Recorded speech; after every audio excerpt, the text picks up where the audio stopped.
اللي سمى عليكم مدرارا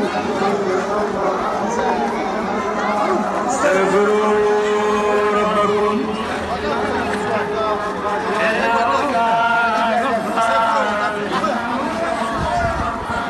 يرسل اللي سمى عليكم مدرارا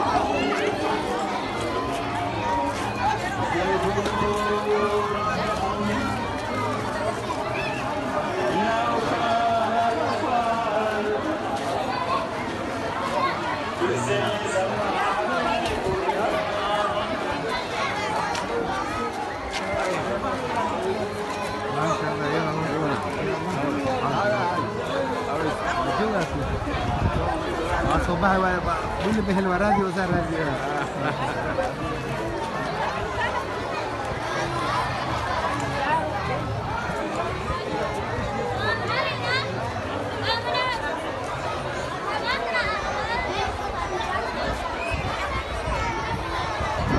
What they do is they go to the sea and slaughter animals. That's what they do. I don't want to go into the details more than that.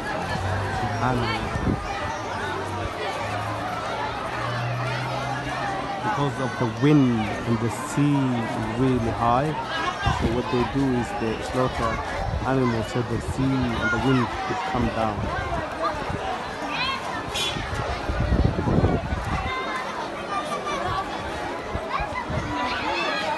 I don't